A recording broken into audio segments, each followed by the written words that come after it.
over to you. We've got a few more people to admit. This is amazing. We've got a great turnout today. So thank you again all for being here. Chris, thanks for being here and taking your time to talk dirty with us. That's the topic of the conversation today, all about cleaning. And without further ado, Chris, please, if you want to share your screen, I'll mute myself. If we have any questions, actually, if you could please add them into the chat box. There will be a recording. There'll be a CEU code at the end of the presentation, and we'll take all questions at the end of the presentation. All right. Thanks, everyone. And Chris, go ahead. Okay. Thank you, Jamie. Okay. Let's see if we can get this to share.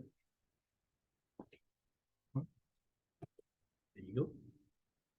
Let me get that thing out of the way. Get that out of the way. Oh, those are just people coming into it. Okay. All right, guys. Can everyone hear me? Yes. Okay. Okay. All right. Okay. Well, great. Well, thank you for joining me, everyone. I haven't done too many of these, so on the technical side, my name is Chris Quinlan, and nothing scandalous is going to happen today. If anybody was hoping for that with the title, Talk Dirty to Me, there's nothing scandalous that's going to happen. I'm sorry. This is really all about sanitation.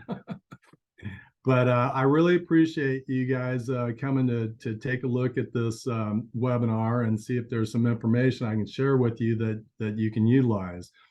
I wanted to give you an idea of my background. My background is that I grew up in a business that was an Airwick Air Chem dealership, and Airwick were the leaders in hygiene, sanitation, odor control products for the healthcare industry, the human healthcare industry, from the early 1950s all the way up until the point at which they got bought out by a larger company called Ecolab in the late 80s. But my training I received after going to the university was with microbiologists and chemists to go work in human healthcare and to work with the people that work at the hospital to maintain the whole facility and keep it clean and healthy for the patients to come to. We were trained to work with the nurse of epidemiology, which is the expert on how germs go from one person to the next within a healthcare facility. And we would also work with what was the title was called the Director of Environmental Services. Now, this is the person that is degreed in how to maintain that hospital, the facility. So we're talking about sanitation, basically refers to your environment around you, your facility. Hygiene, of course, is going to refer to you. Okay. So the interesting thing about hygiene, which is keeping ourselves clean, and sanitation, which is keeping our facilities clean, is that the concepts and the methodologies are the same. And so that's what we're going to see here in this short little presentation. Then we'll open it up to questions. But just briefly, I wanted to tell you how I came about to be in the animal care industry, because I've been specializing in this since 1989. So I tell people I've been in the crappy end of the animal care industry since 1989. And the thing about it is that what I've realized over the last 3 decades is that, just as Jamie was saying, is that the companion pet industry is not overseen by anyone. You may have a specific state or that has somebody that goes out and looks at pet boarding facilities and grooming facilities. But by and large, over the United States, there's no overseeing oversight of any type. So that's completely different from human facilities, that human hospitals have complete oversight, that they have to abide by the rules and regulations and the concepts and the methodologies that have been developed to maintain that hospital in a safe way. And that's really important because there's something out there on the human side. And keep in mind, I came from the human side 30 years ago. It's called a nosocomial infection. This is an infection that you get when you go to the hospital, but you didn't have when you arrived at the hospital, but you got when you were staying in the hospital. So it's a hospital-acquired infection. And nosocomial infections are completely preventable, yet they still kill in excess of 100,000 people a year in the United States. Okay. So what I'm trying to say is that we were trained to work in human healthcare to help prevent cross-contamination, and sanitation and hygiene are at the paramount of preventing these types of things in healthcare or any types of facilities at all. So I just wanted to tell you what I wanted to do was to come to the animal care industry that you saw in these animal hospitals, that they weren't doing it correctly is what I first noticed. They were using too many products. They weren't using the right products. They weren't diluting the products correctly. They weren't doing anything that they were utilizing in human healthcare. And so this is 35 years ago, and I said to my father, Dad, I want to go to animal care and try and help raise the standards in animal care. And so what I realized is that in animal care, the animal shelters, the pet boarding place, all we have is the doctors to ask, the DVMs. Now, I want you to know that would be like going to a human hospital and asking the medical doctor how to maintain the hospital. They may try and answer, and they may try and use their background, if they have any in that, to tell you what to use, but typically they're not on point because they have no background or education in that area. So when I started working in 1989, specifically in animal care, I went to the animal shelters. And the animal shelters, basically all they would do is hose out the fecal matter and take a mop bucket with bleach and splash it everywhere. And my training by microbiologists and chemists to work in human healthcare, and then I did work in human healthcare for many years, not too many years, but a few. I was, UCI Medical Center, St. Joseph's Hospital. This is all foreign to them. They would never go about anything like that. So my goal, and we'll go on with the presentation now, was to raise the standards in this industry, in the animal care and in the companion animal industry. And it's desperately needed because we're asking people how to go about doing sanitation that have never done sanitation or have no background in sanitation. And so I just want you to know my entire career has been in this. I'll talk about products generically.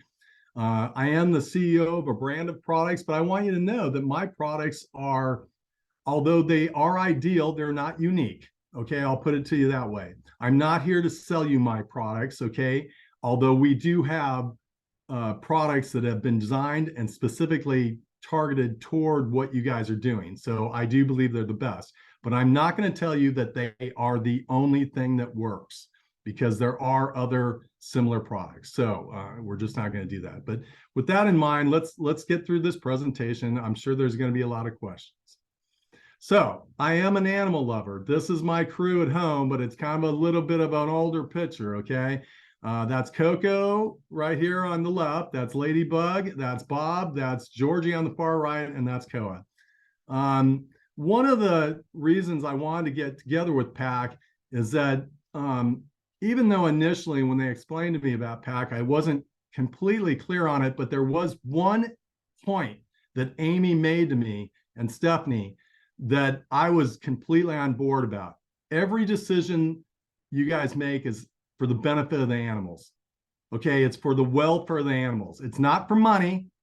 It's not for anything else, but we make decisions on what's best for the animals. Of course, we have to make a living, but we can do this. They can both be done. Okay. But the one thing that stuck out in my mind when they came back to talk to me is that all their decisions were based on what's best for the animals. And I'm completely on board with that at Health Technology. I just want you to know. And I have some points that I think you're going to find interesting that nobody's really thought of that could be detrimental to these animals. And it has to do with sanitation and the floor. But I'll leave you at that right now. So sanitation is so important for your businesses. And I know that there's pet owners here as well. So the pet owners on this webinar, if you've got pet businesses on this webinar, those are the ones you want to go to because they care. And we used to have a motto here at Health Technology: we cater to people who care. If you don't understand the importance of hygiene and sanitation in your business, then we just have to move on to the people that really do care about what's going on there. And what it does really mean to your business, it means public perception. Okay, I'm also a self-employed person for over 30 years. So I'm talking to a lot of self-employed people. So first impressions, okay, when you walk in the door, is the front door dirty? Okay, you don't even want to live my life. Everywhere I go, I see stuff on surfaces and they're not properly cleaning. Restaurants, this, that, and other. I was in a restaurant with my wife a week or two ago, and we just simply said we would never come back here because it was an Outback. It was an Outback over here, and there was bar flies flying around, and it was just not clean, and it had a weird smell to it when you walked in. But the weird smell was so slight that you noticed it when you got there. But if you were in there for 5 minutes, you became nose blind to it. And this is not good, okay? Because public perception of your business, they want to return to the cleanest, healthiest places that they can go to, especially in our post-pandemic days here. Secondly, disease control. You don't want, obviously this is paramount. I mean, let's jump back to human healthcare. I take sanitation, to me, it's a life or death deal. Okay. I mean, that's how seriously I take it, because there's 3 factors that determine whether we contract an infection or our pets contract an infection. The first and most important one is our immune system. Okay. Our immune system, I'm going to break this down in very simple terms. It just simply determines how many germs it takes to make us sick. Okay. So if you're run down, you're not getting enough sleep, you're not eating right, your immune system is not going to be functioning at the optimal level it needs to be. And stress is a big one too. Please reduce your stress. I'm not here to talk about your immune system, but I want you to know it's one of 3 basic factors that whether we contract an infection or not, and it's the most important one, okay? So for our conversation, it's basically your immune system determines how many germs it takes to make you sick. Now let's talk about the other 2 factors. Hygiene would be reducing the germ load on you, okay, every day. Washing your hands is going to be one of the most paramount, most important ways to prevent yourself from getting sick. But hygiene is reducing the dirt and germ load on yourself. And that's the second factor. And the third factor, whether we contract a disease or an infection of some sort, is sanitation, constantly reducing the dirt and germ load in your environment. Now, hygiene is something that hopefully is done every day, and we brush our teeth every day, so on and so forth. Sanitation is an everyday program too. Okay, so I want you guys to know that. So disease control is absolutely a benefit to proper sanitation. Public perception, we're talking about odor control. So when they walk in, it's a pleasant environment. No odors is preferred. We don't want you masking odors because, as they say, this could be a little scandalous, but if it smells like shit and you make it smell like roses, you just made it smell like shitty roses. Okay. Okay. So that's not what we're going for. As a matter of fact, if I get into a place that I went to a physical therapy place the other day because I have a knee problem, and they were using a germicidal cleaner that was so strong that as soon as you walked into the building, you could smell it. Okay. And so I was okay in the waiting room until they opened up the door to the treatment area, and a woof of this that they keep spraying on everything came out, and I instantly went into respiratory issues. And I said, look, I can't, unless you guys stop spraying that stuff every place, I can't be in there. And it was simply because it was too strong of a product. It was not the right product for them. And I'm surprised it didn't have more people complain about that. Investment protection. What I'm talking about there is it's so important that you guys are making big investments at these pet locations for cages, kennels, grooming equipment, tables, everything that's in there, your tools. And the last thing you want to do is clean them with something that destroys them. So that's really important. And so when I say it's relatable to hygiene, it'd be like saying, hey, I don't want to use this hand soap because it's destroying my hands. So you want to use products in your sanitation protocols that don't corrode your surfaces, destroy your grooming tools, break down your synthetic turf. And today, hopefully, we'll go over a few of those that you can avoid. So investment protection is huge. It said in my bio that we own a pet resort for 16 years. And when we did sell the pet resort, my wife retired last year, but we still had the same equipment, the same cages, the same kennels in there that we had throughout all the years, and they all looked great. But I have been to facilities that in a very short period of time, due to using the wrong cleaning products, bleach being one of them, is that everything was destroyed, and they were asking me where they could contact the shoreline guy or somebody to replace. Now, that's really tough to do when, like in my case, I spent $30,000 on kennels. I didn't want to have to replace those. So it's very important that you, in your sanitation, that you use products that you're not destroying your investment. Okay, so sanitation, I got to tell you guys, in the veterinary industry, when you say sanitation, all they ever talk about is what's a kill, what's a kill, efficacy. That's called efficacy, okay? And we're going to go over efficacy here in a second. But I just want you to know, I was taught this by the microbiologist and the chemist from Airwick. I've learned it over the years. It's obvious to me. We call it the tangible as opposed to the intangible. Sanitation is about cleaning, okay? It's not about killing, okay? And it's not a specific product. It's a process, okay? And so what I want you to know is sanitation is about cleaning. Now, we're going to talk about what the most important part of cleaning is because, you know, I sell cleaners. And people have asked me numerous times over the years, do you have to remove that cleaner? Do you have to rinse that cleaner off? Okay, well, if you put a cleaner on a surface, it's there to help you remove what's on the surface. And the most important part to the cleaning process is removal. Okay, so what you're trying to do is remove contaminants off surfaces. That's why the cleaners are products that when you put them on a surface that's soiled or dirty, what it does, it's got ingredients that penetrate, emulsify, and disperse that soil so that when you come to wipe it off or hose it off or rinse it off, it comes off easily. Like dish soap. You see how it works. It gets on the dishes and then it loosens up that stuff to make it easy to clean.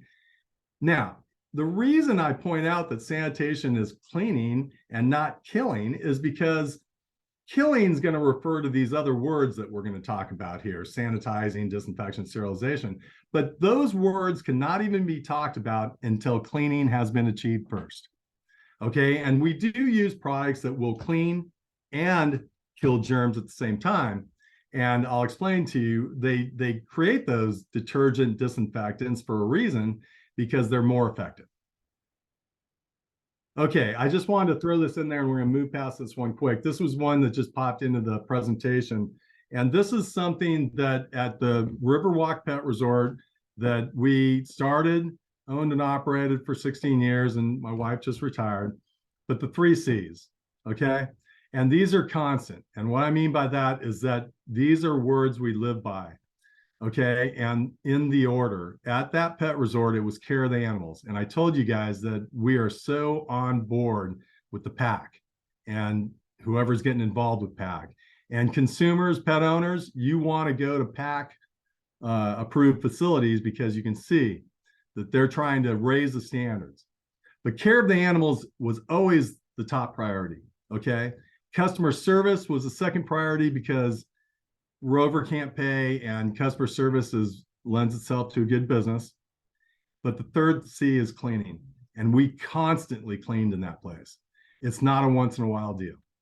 And Gia had a business that when we went to sell, that it was so maxed out that some of those outfits, they said we were turned down by a couple because there was no place for expansion. She had run that business to as large as she could get it. It wasn't just an option for us to open up another one. It was time to be done. But I want you to know that she taught me a lot, because we're going to talk about the different types of cleaning, and she I learned a lot from my wife, as you probably would imagine.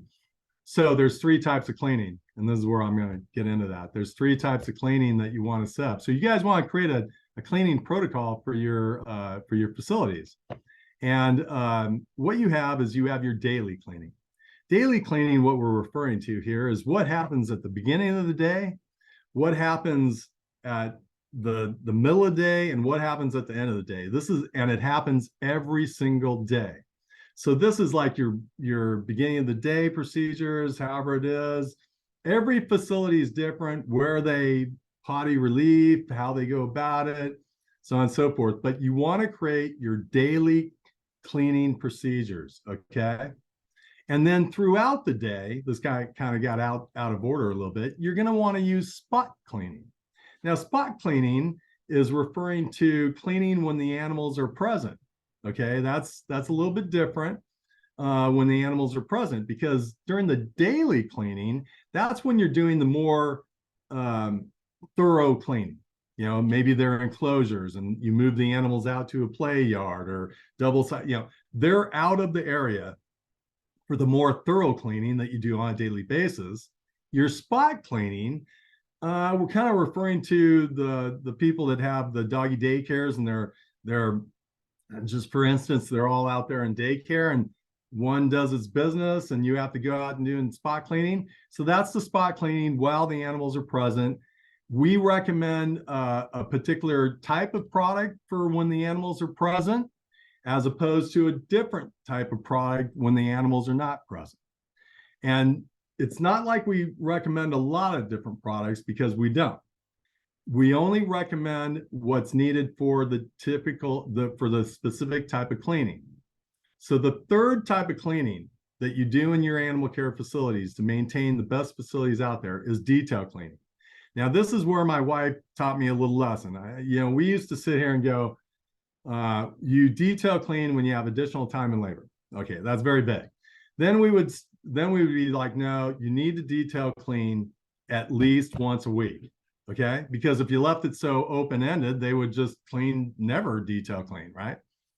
And so now that's where my wife stepped in, and she was looking at my presentation. She said, Chris, what are you talking about? If they've got time to lean, they got time to clean. When we detail clean, we detail cleaned all the time, every day.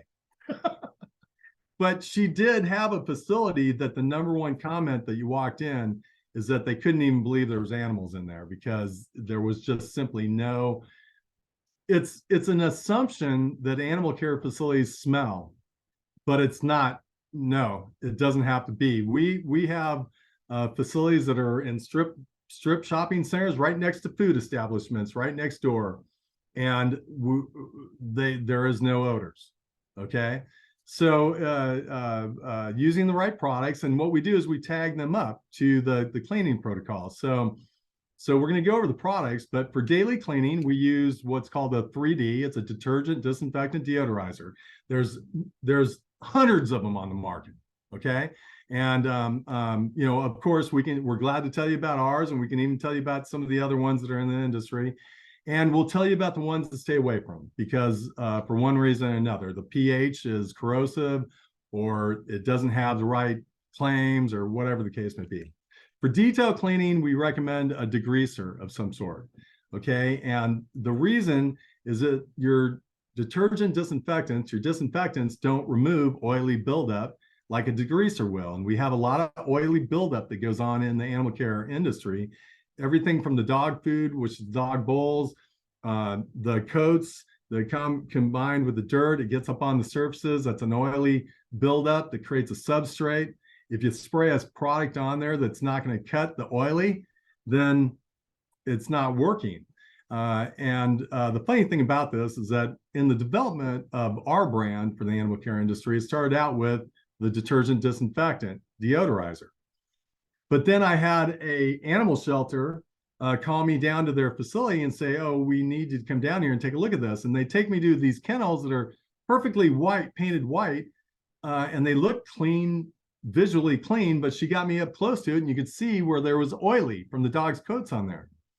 Now, if there's that substrate on the surface, you can't even talk about these other words like sanitizing, disinfection, or germ killing, because there's a substrate on there preventing that from happening.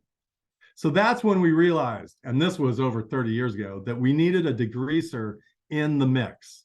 So we're going to recommend, no matter whose brand you use, a detergent disinfectant for the daily cleaning.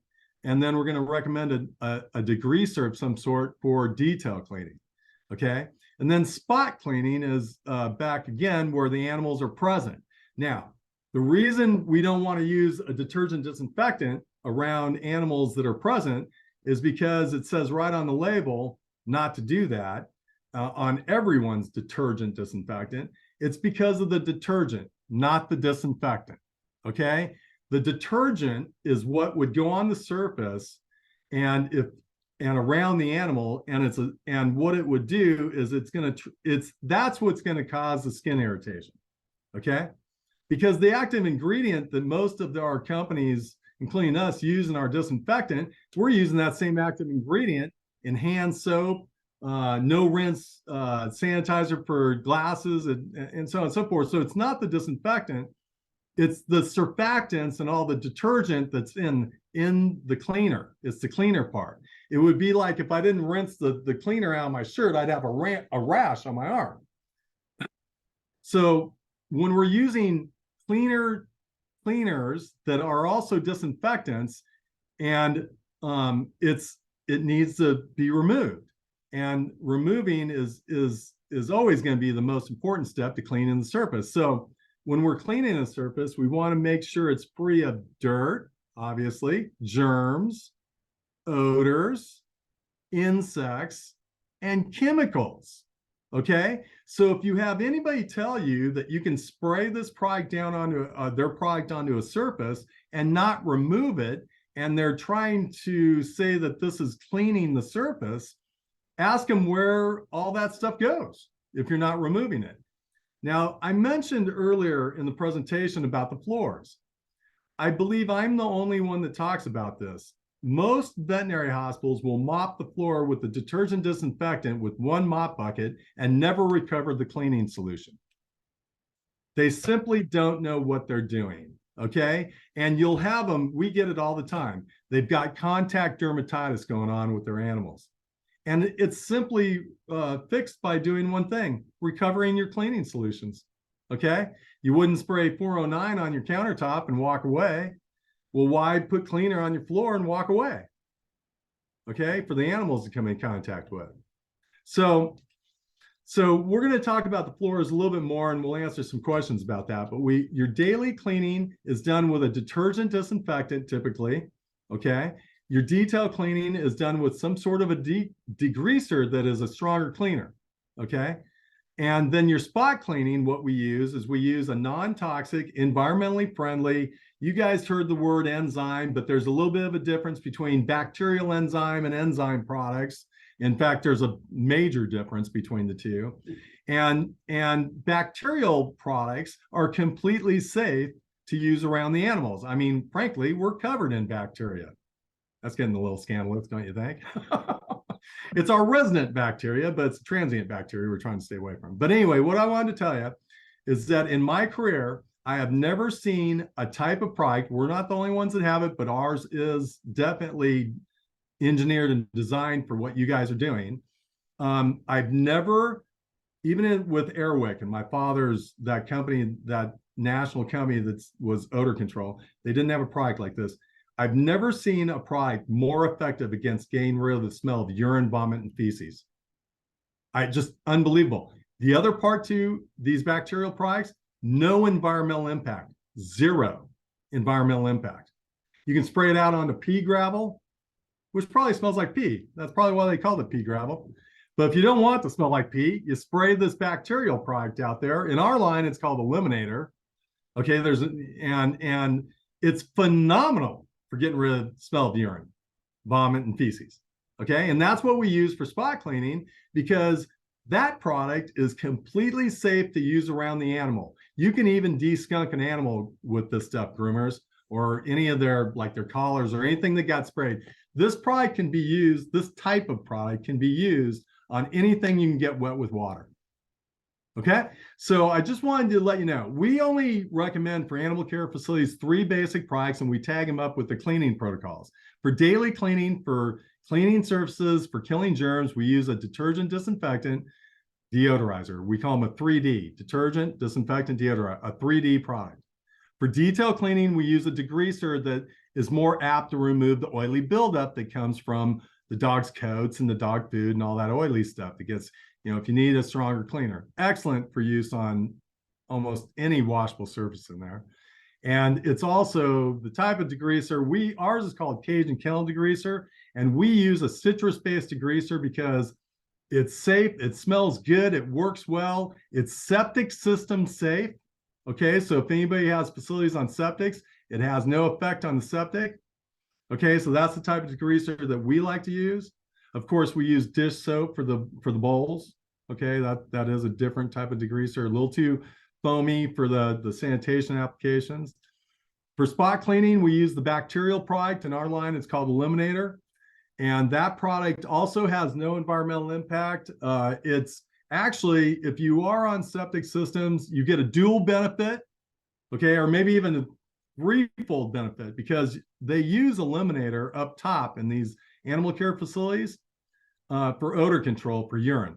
Okay, so if you're cleaning areas and you're keeping it clean, but you have this problem area where maybe the urine's got back underneath the baseboards or in some area that you can't get to clean, they'll flood the area with this Eliminator, and the bacteria in the Eliminator will get to the same areas that the urine got to and consume. That's how it works.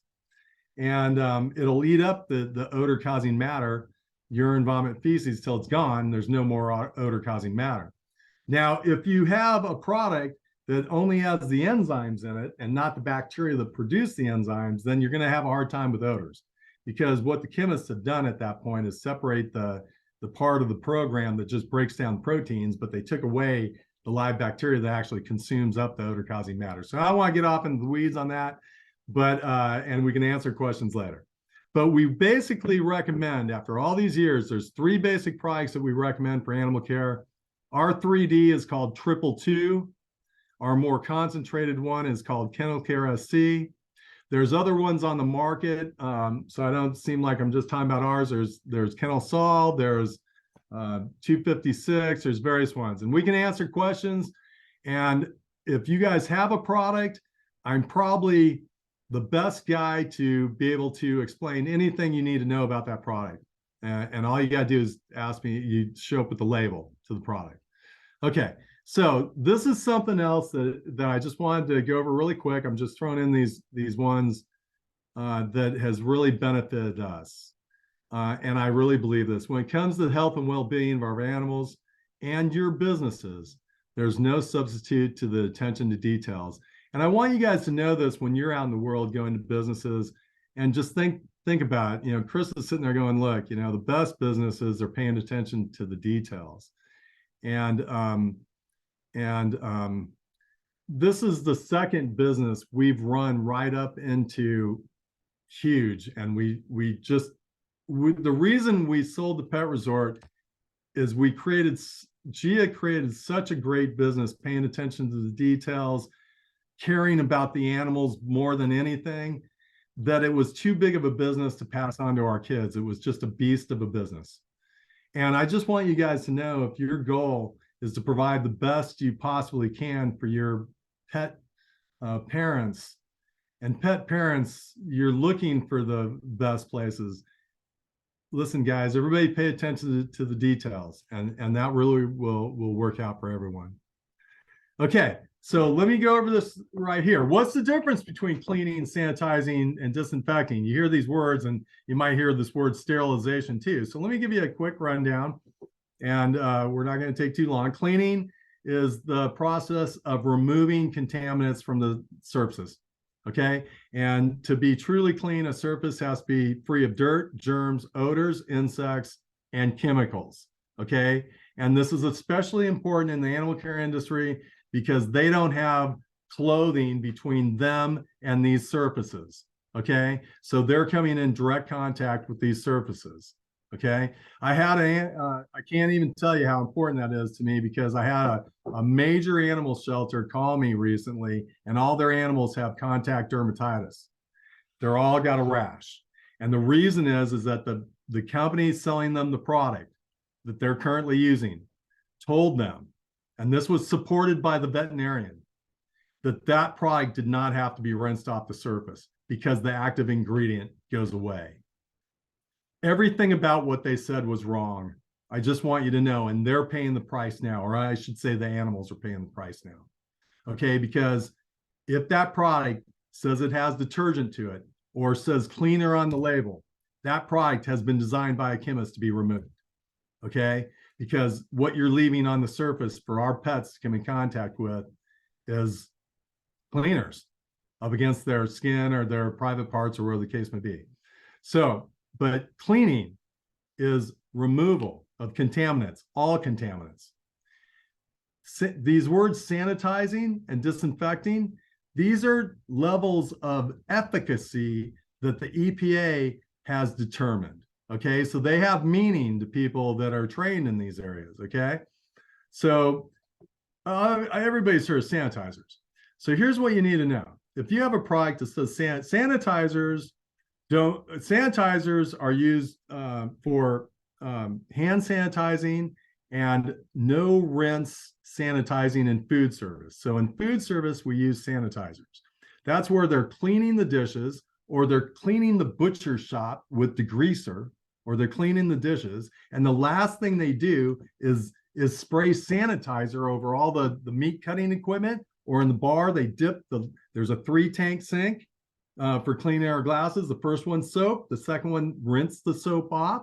The last one is sanitizer. They don't have to rinse the sanitizer off because just like hand sanitizers are a little bit different because but typically there's no color, there's no detergent, there's no perfume, especially on our glasses. They might add perfume to hand sanitizer. But here's what you need to know. If the label says sanitizer, okay, everybody listening up, doesn't kill viruses, only kills bacteria. Okay? So I'll give you an example of something that really gets to me. There's a product on the market that a lot of people in the animal care industry seem to use, and it's a food service product. It simply says sanitizer on it, but yet this company claims that it kills parvo and many other viruses, and it's completely incorrect. The product that they're selling was developed for food service. It's labeled for food service, yet because chlorine is the active ingredient, they're citing test data for chlorine, but not test data on the product they're selling. Okay, because it is chlorine, it's powdered chlorine, okay, it's calcium hypochlorite, which is a tablet, but the system is not delivering the required amount of chlorine to be a disinfectant, okay? And it's only delivering enough chlorine to be a sanitizer because the product was developed for food service. So this is where we get to the point at the end of the presentation or any time into the future that you want to contact me and ask me what the deal is with this product. And all I want to see is the front panel on the label, okay? Because what the EPA approves to determine whether a product is a sanitizer or a disinfectant or a sterilant is what's on the label, not the company's literature, not what comes out the sales guy's mouth. It's what's on that label. So let me tell you the difference between sanitizing and disinfecting.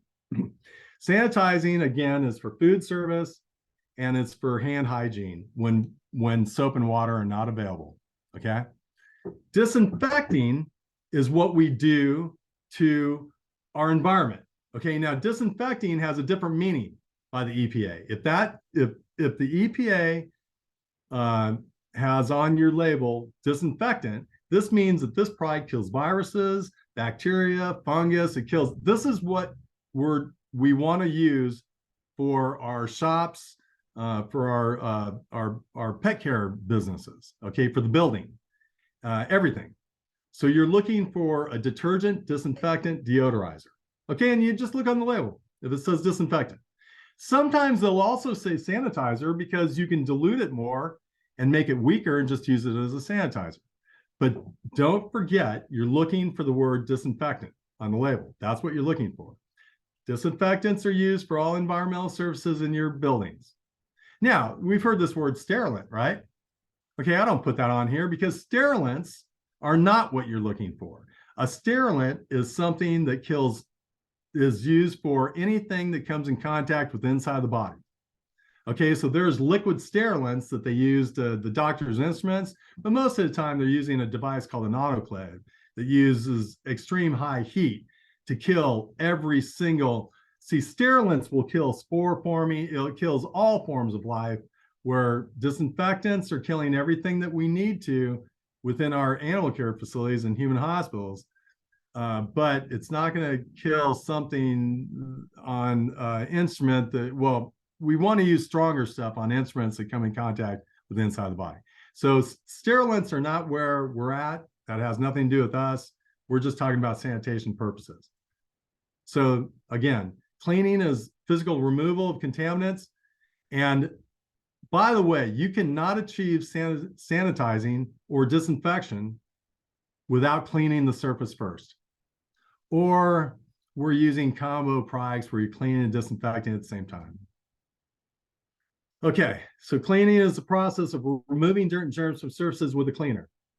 Sanitizing, disinfecting, sterilizing are terms used for the levels of germ killing efficacy. Now, I mentioned that one product that was online that they were making claims that weren't true and weren't on their label. If I was to call on UCI Medical Center again, the human healthcare, and make an appointment and see the nurse of epidemiology, the first thing that they would ask me to see on my product, if it has these words, a disinfectant or it's a sanitizer or whatever have you, the very first words out of their mouth are, what's the EPA number? What's the EPA number? Now, the EPA is who oversees these products. And if it's on the label, they're the ones that have approved it and tested and proven that it does what it says it's going to do. So if you ever want to determine what a product's going to do, don't listen to the salesperson. Don't look at their literature. You look at that label on the bottle or the container, because that's what the EPA approves. Okay. And so that's what I'm saying. There's a lot of people making claims about some of these products that are not on their label. And they just wouldn't stand for that in human healthcare. So, and we're trying to raise the standards here, and that's why you're all listening, so that we can get the right products in here. And remember that unless the surface is clean, see, these words are talking about the intangible. I mentioned earlier about the tangible. The tangible to me is when I walk in and I can see that it's dirty, the surface, or it smells. That's very tangible to me, okay? The intangible is knowing whether we actually disinfected the surface or not. Okay, I can tell you this, disinfecting is referring to the germs that are on the surface even after you've cleaned it. And so all I'm trying to say is, people ask me all the time, what comes first? Okay, cleaning always comes first. Think of the disinfectant cleaner as your toothpaste. And if you're gonna use afterwards, like use scope after you clean. Okay, you use the mouthwash after you clean your teeth. Okay, so if you're in a situation that you're worried, you clean, and then if you're using a cleaner disinfectant, and quite honestly, what you do is clean it twice with the same stuff. But if you add in an ideal situation for sanitation, like in the state of Colorado, the Department of Ag comes out and they'll tell them to clean it twice. What they're actually doing is they're saying clean the surface, then come back and disinfect it. But that's not really going to happen for everybody, because of, it's hard to get them just to clean in the first place. So we're using products that clean and disinfect in the same process. So, okay. Okay, didn't we do all these? Okay. Basic products needed in pet care. Okay, disinfectant cleaner. Okay. And then we can go over some of these, and then you guys can ask me about products at the end too as well. Okay, these are some basic things that we really think you need to be on top of. It's for sure it needs to be EPA registered product. That tells you as the consumer that it does what it says it does on the label. We highly recommend neutral pH. This is back to asset protection. Okay, if you use bleach that is extremely corrosive because it's an extreme alkali, you're making a mistake. Okay. Don't get me wrong, bleach on a pre-clean surface is probably one of the best disinfectants, but it's very difficult because it's an unstable chemical. And that's why we use chlorine in our swimming pool, because it dissipates and goes away. So for sanitation purposes, it makes it a little tough on us. We don't know if it's still got the chlorine in the bucket or the bottle to actually kill the germs, because it's what's called an unstable chemical. And you have to clean the surface before you bleach it. Now, listen, you guys, don't mix bleach with anything, because sometimes people mix bleach with Dawn dish soap and think they're making a disinfectant cleaner. But guess what they just made? They just made something that doesn't, really disinfect anything, because it changed the pH of the bleach. So now it doesn't kill germs. So it's kind of wasting your money. You're better off buying a detergent disinfectant concentrate, mix it with your water, and you're usually operating at about 25 to 30 cents a diluted gallon for something that is stable and works well. The other thing too, when we talk about bleach, just very briefly, never mix bleach with anything, because it's very dangerous. It's a dangerous, unstable chemical that if it gets mixed with an ammonia that could be found in Windex, or an acid that could be found in a bowl cleaner, or I hear about people over the years that they'll have natural stuff like vinegar. If that comes together with the bleach, it will literally smoke. And one breath, you're going to the hospital. Two breaths, you're going to the morgue. Look up Buffalo Wild Wings in Boston. A young man, there was a worker cleaning the floors in the back of the Buffalo Wild Wings with a chlorine from the commercial dish machine, and then decided to beef it up with some of the descaler that they had in the restaurant as well. It started to smoke, and he called his manager. The manager comes over, a 29-year-old guy with a young son. Instead of just evacuating, he tried to squeegee it out the back. He died. End of the story. With just two common products that were in that Buffalo Wild Wings. So, some of these, just because it's natural doesn't mean it's safe, and that's a good one to know. That vinegar and that bleach comes together, you got a major problem. So the bleach, I'll be honest with you, we don't like seeing the bleach in the animal care facilities. It's not necessary. Okay. So your disinfectant, I recommend you buy a combo product that's a disinfectant cleaner deodorizer, detergent disinfectant deodorizer. Look for one that has got a neutral pH, okay? If it was me, I would stay away from the hydrogen peroxides, okay? The hydrogen peroxides there's one out there right now called Rescue that's got a pH of 1 in the concentrate. Google your pH scale. That's the pH of battery acid. I don't know why the veterinarians, they've been influenced, and it's absolutely wrong for all your surfaces.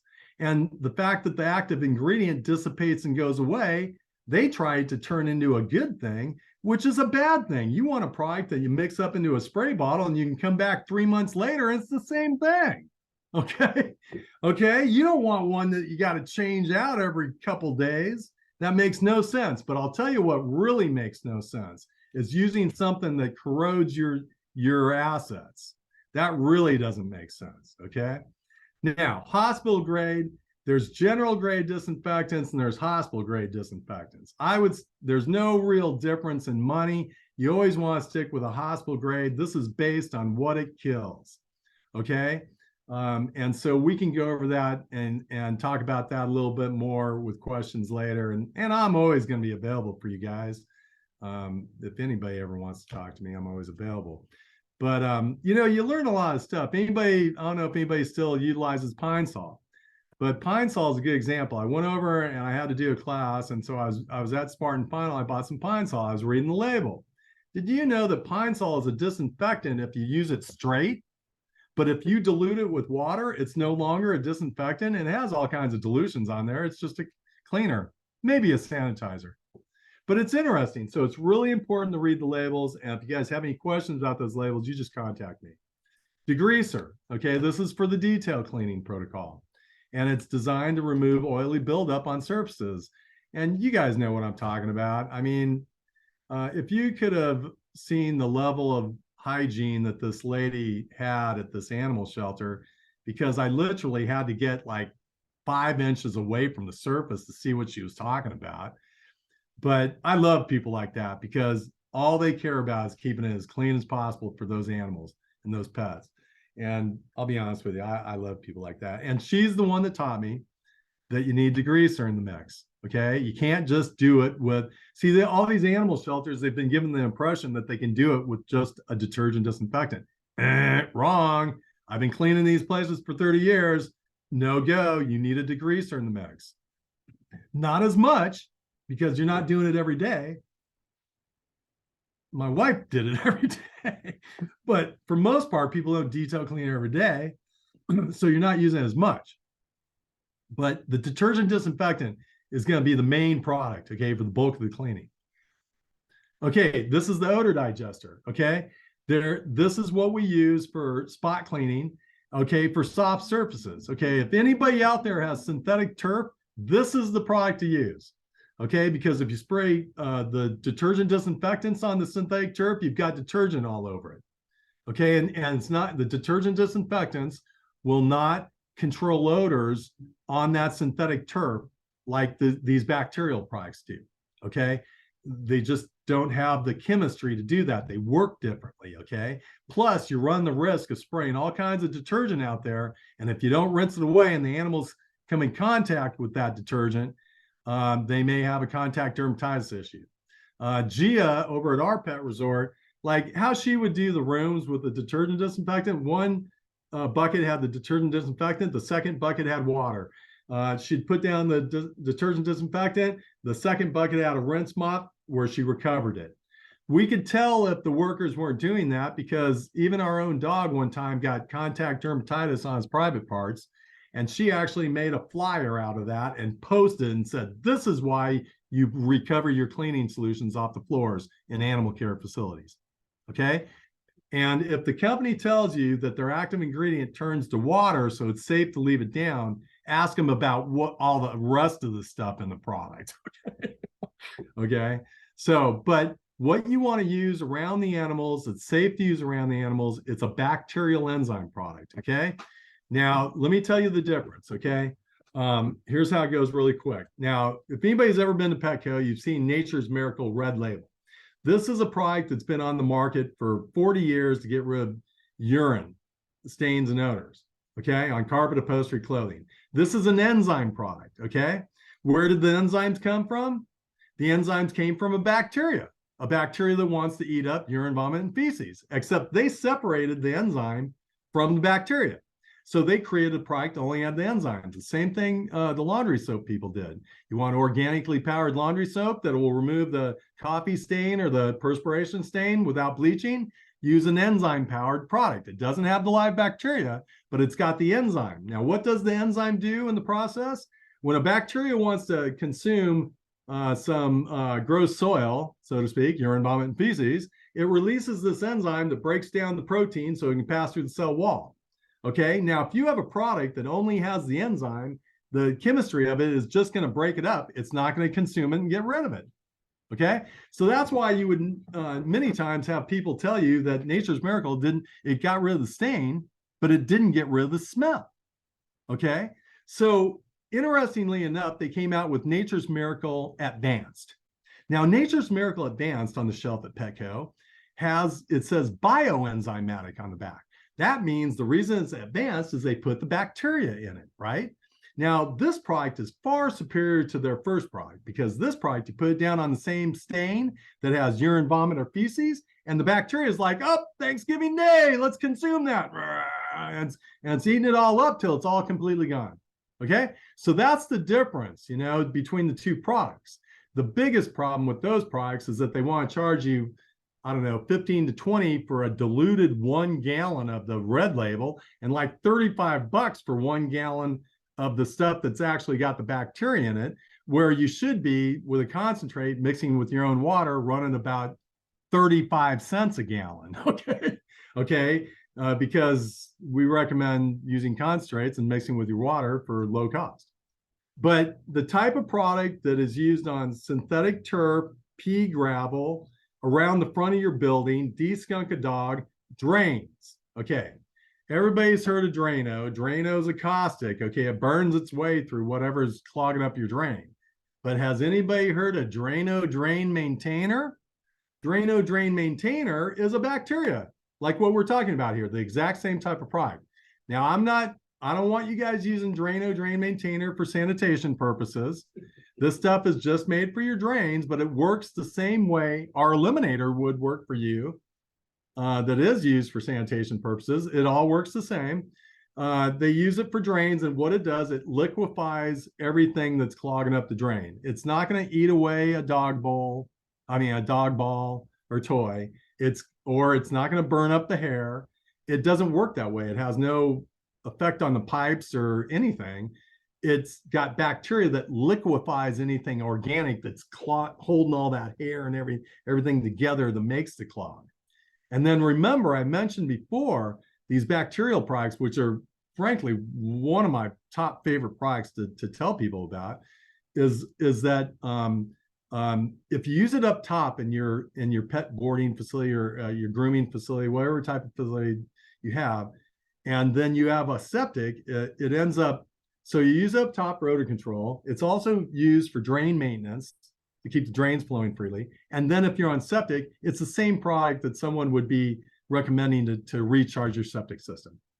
In fact, we had a pet boarding facility years ago that said their septic system, solid side, liquid side, leach lines, their leach lines were completely compacted. I remember this was, a long time ago, 10 years ago. They bought a couple fives, they dumped it in there. She called me back like 3 months later, and she said that it freed up their leach lines because the bacteria got in there and did its job. So those are the 3 types of products that we recommend for animal care. Sure, you support it with maybe a glass cleaner if you have a little bit of glass or a lot of glass. There's concentrate. We also support with dish soap. And I'll have to look in the presentation here, but there is a health department way that we recommend that you guys do the dog bowls. Everything we're going to recommend would be the same as if we're dealing in human facilities, so on and so forth. So let me do this really quick, and then we're probably a lot of time. We've taken up a lot of your time already. I know this is not. So dilution does make a difference, okay? So we do recommend concentrates. And all this information will be available to you guys, so don't worry about having stress. And if I'm taking notes, I'll make sure you guys have access to all of this. But okay, so you look at the dilution ratio on this thing, okay? 1/4 ounce to a gallon of water. There's nothing really on the market like that. I think I saw one, but that means 1 gallon of the product will make 512 gallons of product for you. The cleaning strength on that, because there's so little going into the gallon of water, is very low. Efficacy low, ready to use cost is very low, and I can't see over there because everybody's in that way, but the floors don't need to be rinsed because there's so little detergency at that point. Okay, the 1 to 256, okay, everybody's heard of that cherry 256 and this, that, and other these products. Okay, I don't really think they know what they have, because 1 to 256, 1/2 ounce to a gallon of water detergent disinfectant was developed for floor care in human hospitals like 40 years ago. And the reason it was developed for floor care is because they're cleaning the floors all the time. They don't need the high detergent content to leave a film on that shiny surface or residual behind for people to come in contact with. And they're constantly doing it. And we can put enough germicide in 1/2 ounce to create a hospital grade disinfectant. Of course, at 1/2 ounce, listen, you guys, not a lot of detergency, so you're not going to want to go clean kennels with that or something heavily soiled. That's where you want to make them stronger, okay? And these are these are just examples of dilution rates. I'm not saying every product's going to show all these. They're going to have their specific ones. So that's what you're looking for. 1 ounce per gallon of water, that's making a bit of a stronger cleaner, right? Okay, it's going to, 1 gallon is going to yield 128. The strength, the cleaning and efficacy is getting better, right? And maybe it went from a sanitizer to a disinfectant now, okay? Because you're making it stronger. Now, remember when you're talking about this is lower ratio down here. So for cleaning kennels, we recommend 222 at 2 ounces per gallon. So 1 gallon will make 64 gallons of product for you, but it's got enough detergency and it's a hospital grade disinfectant at 2 ounces per gallon that it works well as a cleaner. Now, we don't want to start telling you to use it 4 ounces or 8 ounces because then you're just wasting product, right? And if it cleans well enough for you at the 2, why would we want you to use it stronger? That's not efficient. Okay, that's not the right thing to do.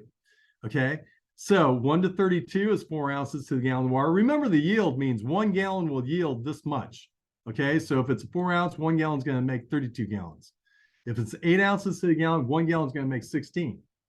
Okay, if it's a 1-to-1, you got a ready-to-use product. Now, why is you go up to 1 to 256? Say you have maybe there's people on the line here that have a 5, 10, 15, 20,000 square foot place. I don't know. They're out there. You don't want to use a 1 to 32 or 1 to 64 on those floors. You want to use a 1 to 256 because you don't have to worry about recovering and it yields way more and the use cost is far lower. So I can answer more questions about this, but believe me, I'm pretty well versed on this and we want to make sure you guys have the information to make the right choice. Okay, best practices. We highly recommend having written standard cleaning operating procedure and then keep them simple and then keep them accessible, you guys, because I can't even tell you how many facilities that you go into and you ask the management, do you have written cleaning procedures? And they go, absolutely.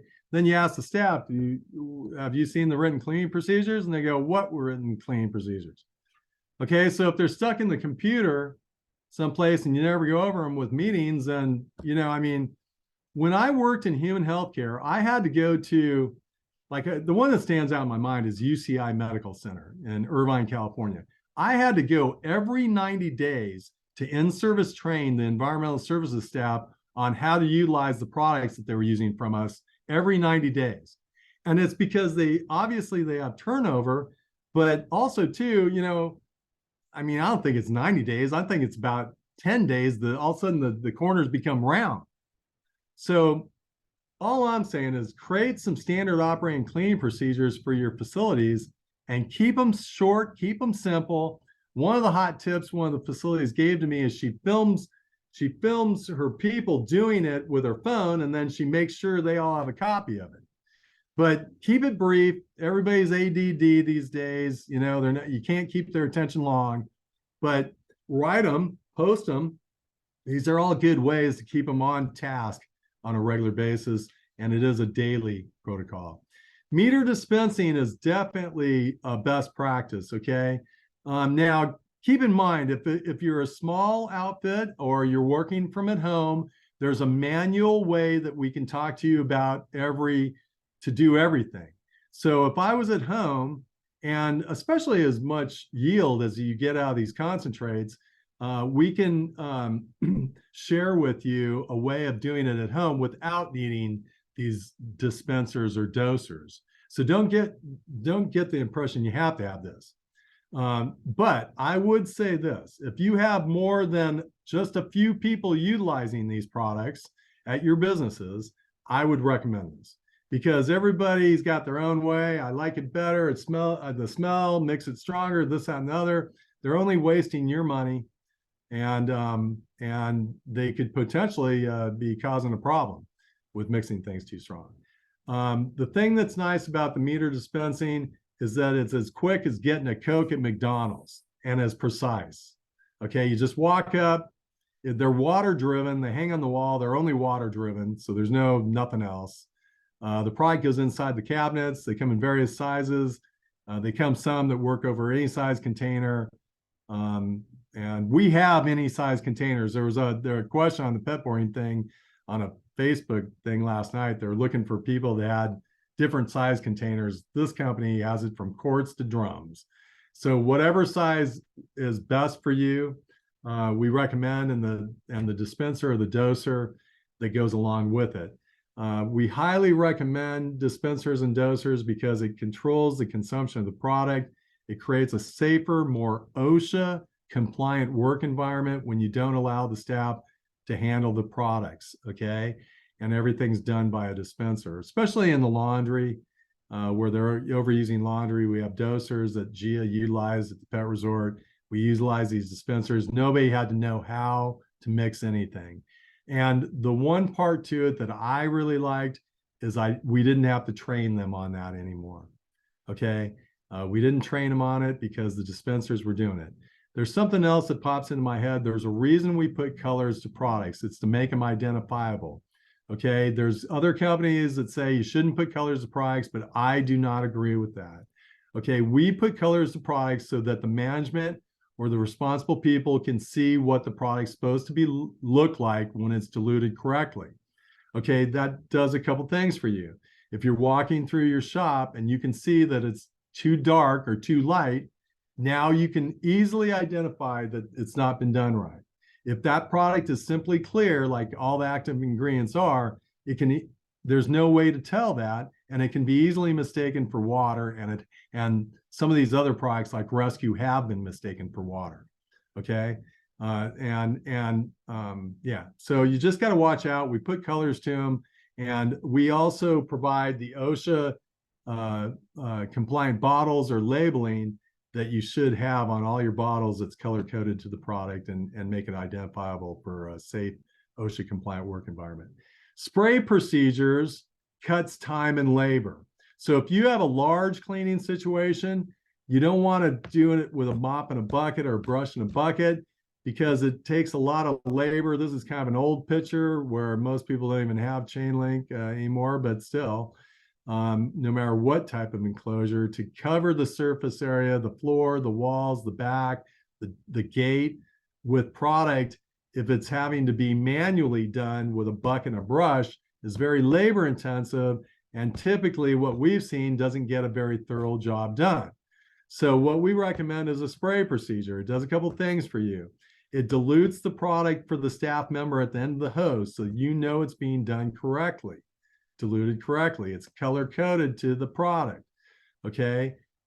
It gives them, I can apply to 10 dog runs very quickly to all the surface area with a sprayer like this, as opposed to putting it in a bucket and trying to brush it on those surface areas. Okay, secondly, it's better from a disease control standpoint because what's coming out of that sprayer is not contaminated like a bucket and a brush system or a mop and a bucket system, where every time you go back into that cleaning product, it's contaminated.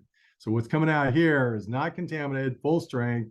We usually use, we'll choose between a foamer that throws a foam to cling to vertical surfaces, but not too much foam that causes problems for washing down, but it allows the contact time on the vertical surfaces, and that's what she's got, Brittany, there in the picture, is a foamer.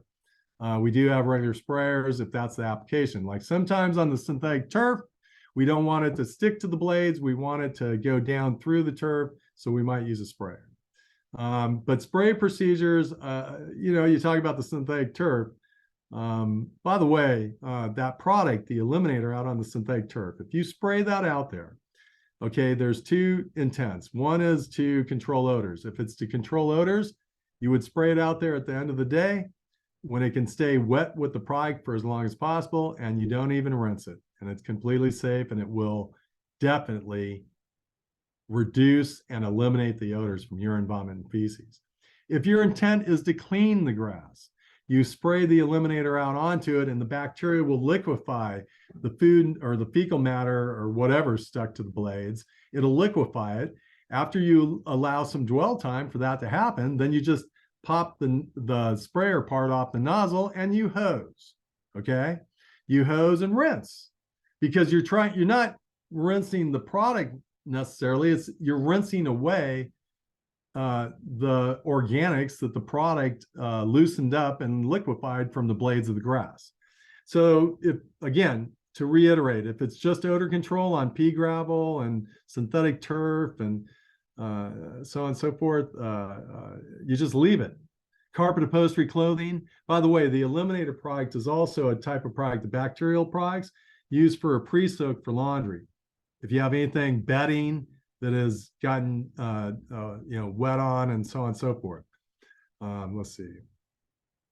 Make sure all your secondary containers are properly labeled, OSHA compliant. Make sure whatever company you're using is either providing those to you or you buy those kind that you write in the information that comes off the label. This is just another OSHA thing.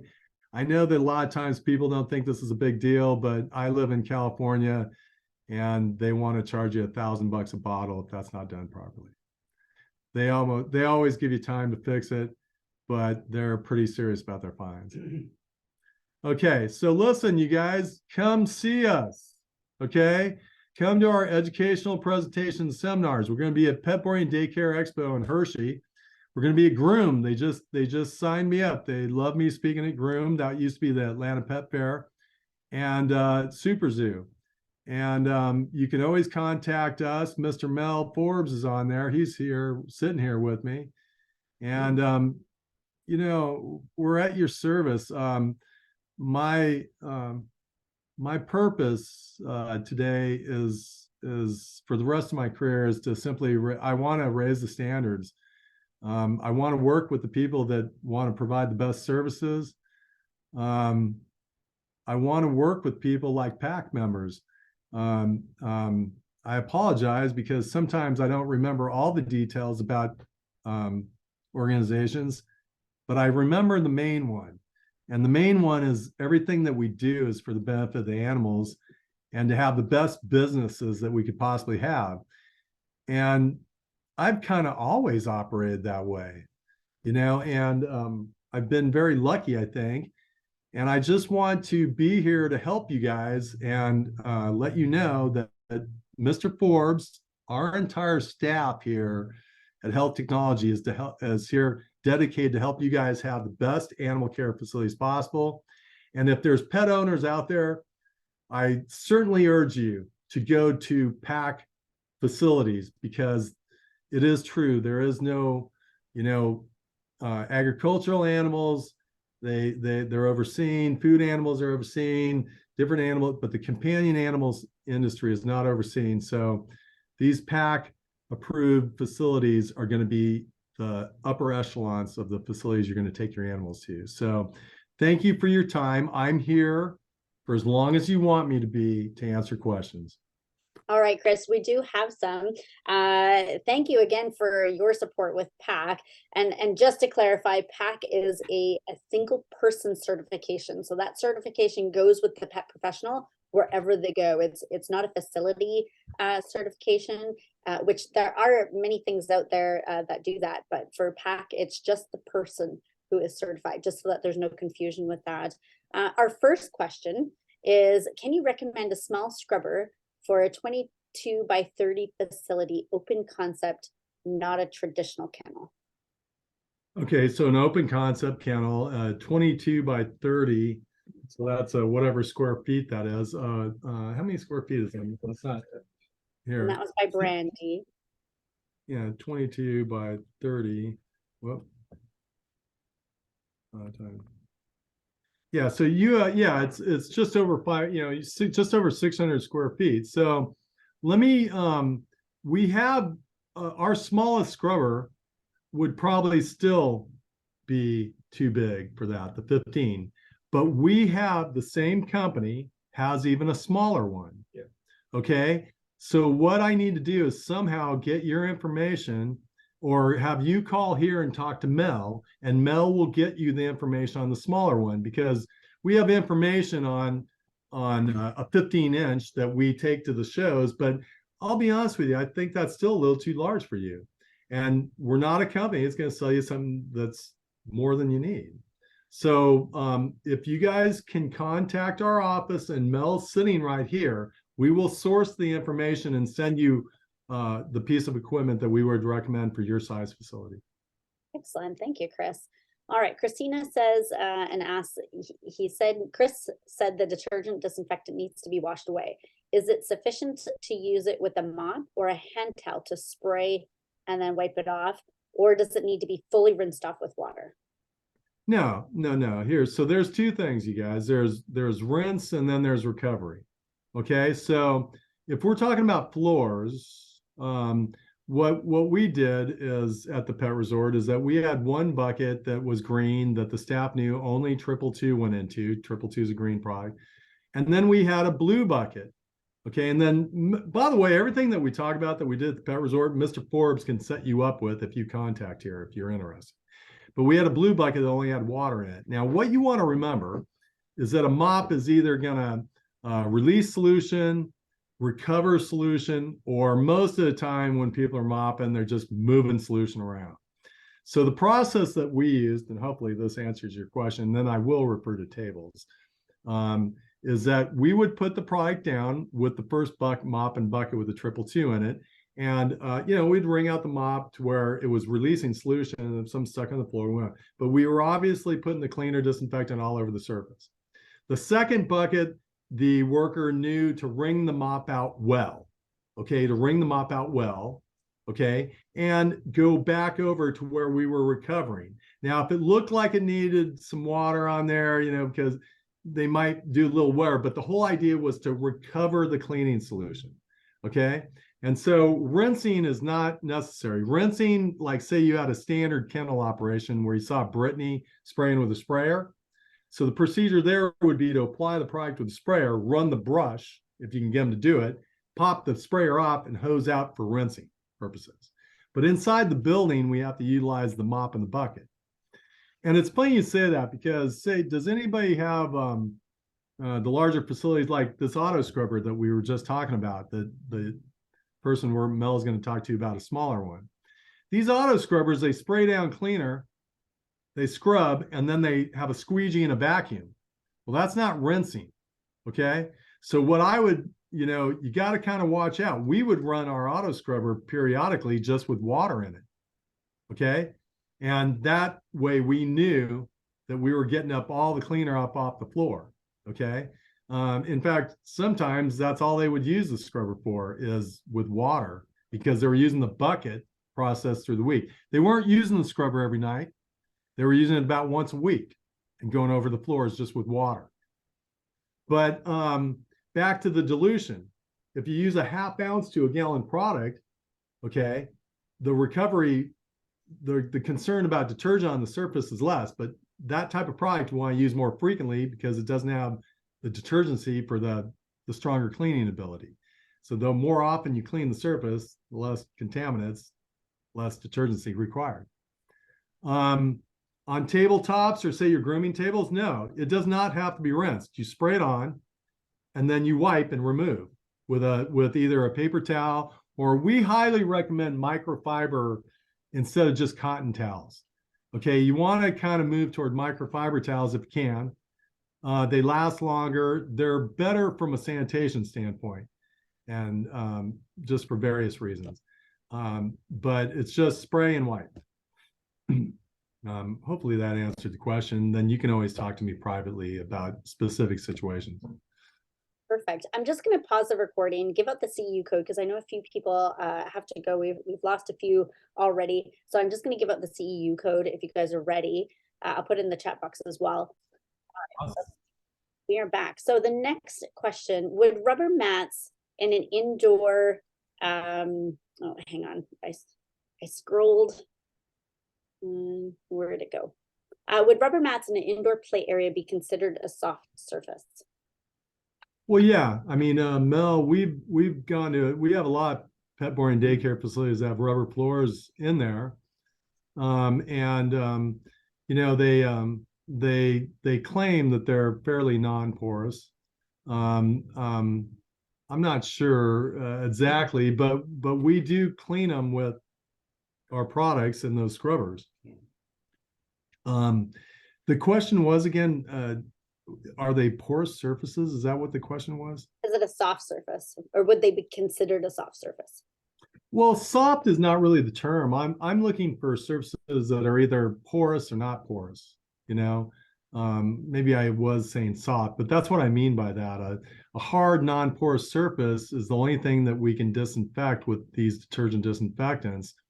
That's why when we're spraying detergent disinfectants out on synthetic turf or soft surfaces, we can't really get these disinfection claims. But what we're more concerned about with these rubber mats and the rubber and different surfaces in these facilities is whether they're porous or not. Yeah. Because the porosity is where the dirt and germs can hide. And so and by the way, I just want you guys to know that the reason they use stainless steel in healthcare is because it's really the only surface that you can look through a microscope and it's not porous. Everything that we look at through a microscope is porous and it can harbor dirt and germs. And guess what? This is why they mix detergents with germicides.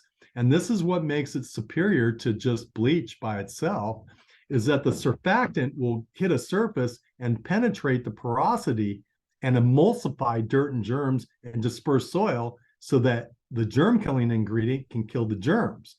But like some products, bleach at the top of the list, you put on a surface that's porous and it has no ability to penetrate the porosity of the surface. Now, the crazy thing about this is, like I just said, every porous surface is porous. We just can't see it. Some are more than others. So like you talk about, cinder block that's unsealed, okay, and the urine can get up in there, okay, or concrete that's unsealed, or even these rubber mats, if they're not sealed properly, although that rubber flooring, it's vulcanized, or they claim, you got to ask the manufacturer, they claim it's not porous, but if you can tell that it's porous, I would try to avoid using it if you can, because anything porous is going to get that urine and just hang on to it and make it tough to have an aesthetically pleasing facility. I understand why you put the padded stuff in there, but I mean, it's just a reality of it. And if you do have something porous that you need to get the odor out of, and the detergent disinfectant is not doing the trick, that's when you want to go to the bacterial product, like the eliminator. Awesome. Thank you for answering these in great detail. I know people have to leave, so if you have to leave, please feel free to do so. There's a few more questions, Chris, if you have time to answer them. Absolutely. I'm here for you guys. And everybody can get them on the recording, so you can rewatch the recording again to get the questions and the answers. And everybody can reach out if you want to reach out anytime you want. Yeah, absolutely. Yeah. Mel and Chris would really enjoy that and appreciate that. Could you repeat the difference between sanitizing and disinfecting quickly? Oh, absolutely. Okay. Sanitizing, the word sanitizing is an EPA word that means it kills some germs. It reduces the germ load to a safe level. On all your sanitizing, not all, but a lot of them will say kills bacteria, you'll see on TV, kills the most common germs. Well, the most common germs are bacteria. Okay. And so sanitizers, the products themselves, if they're used for food service, like say at the bar, okay, the glasses at the bar, they put in soap, okay, they rinse the soap off, and then the third tank has no rinse sanitizer. And so sanitizers typically don't have detergent to them, perfume, or color. They're designed to be applied and then just air dried in food service. Butcher's shop, they spray the whole butcher's shop with degreaser. They rinse away the degreaser, then they spray a no rinse sanitizer. Typically, they're either chlorine or a quaternary type product. Now, the difference between that and a disinfectant typically is combined with detergent, deodorizer, and some color so that it's identifiable. It's a detergent disinfectant, and disinfectant is a word by the EPA that means it kills viruses, fungus. It's got to kill certain salmonella, pseudomonas. It's certain test germs that the EPA determines that a product has to kill to be labeled a disinfectant. Now, disinfectants are used for environmental sanitation. So that's what's recommended for your building and your surfaces. Okay. So sanitizers for food service and on our hands. Okay. If soap and water are not available, soap and water is way better because it incorporates the removal of the dirt and germs off your hands. And then, but disinfectants are used for your facility. Okay, that's what's used for all your surfaces. And then sterilants are products that are designed for anything to clean and kill germs on anything that comes in contact with inside the body. Okay, so what you guys are dealing with is basically for the dog bowls and things, we have a pet clean sanitizer for the dog bowls, pet clean dish detergent. Some people choose to sanitize the bowls as a third last, and we only recommend that if you're having an upper respiratory issue. But disinfectants, detergent disinfectants, that's what's used for environmental sanitation to clean and disinfect all the surfaces in your facilities. And that's the responsibility. If that explained it, I hope. Awesome. What spray procedure, product, nozzle would you recommend? Well, are you for large spray procedure? Okay, spray procedures. This is what was taught to me from the very beginning: cut time and labor. Okay, so what I'm talking about at the end of the hose. Okay, the end of the hose for large cleaning applications. It's going to be much more efficient, a lot quicker, and diluted correctly to put the product concentrate in the sprayer and apply it in a spray procedure as opposed to manually having to apply it to all the surface area. Something else I need to let you guys know is that trigger sprayers, okay, trigger sprayers for inside the building, on the tabletops, the cages, the kennels, things like this. People use, have you ever heard of what's called a foaming trigger sprayer? Okay. A lot of times, if you've got a bank of cages or enclosures, cat enclosures, wherever the case may be, they take a trigger sprayer, they spray the inside, and they put their head in there and they immediately start trying to wipe down, but they tell us they don't like breathing the product. They're telling the management, it smells, we don't like this. It's not the product's fault. You have to switch to what's called a foaming trigger sprayer. It's the same thing, costs the same, just throws a foam. Instead of atomizing a bunch of the product into the air for your employee or yourself to breathe, like they were doing at that physical therapy place where I couldn't even stand in the building because they were putting so much of it in the air, you use a foaming trigger sprayer, and that keeps it all on the surface. It's kind of nice because if you have enclosures that do have, bars or things, you can see it on there, and it just simply keeps it out of the air and changes the cleaning completely for people. Because they shouldn't really be breathing the cleaning products. I mean, we're not recommending anything it's harmful, but it's just the application is not correct. So there's foaming trigger sprayers, and for the inside, we have the sprayers that we have. There's only 3 sprayers for the outside. There's Hydro, Gilmore, and I don't even know if Lafferty. So we carry 2 of the 3 main brands that are made for these applications for outside. But yeah, that's hopefully that answered your question. Excellent. Oh no, you're answering everybody's questions really well. How do we get product, Chantel? This is my favorite question to Mel all the time. How do we get these products into Canada?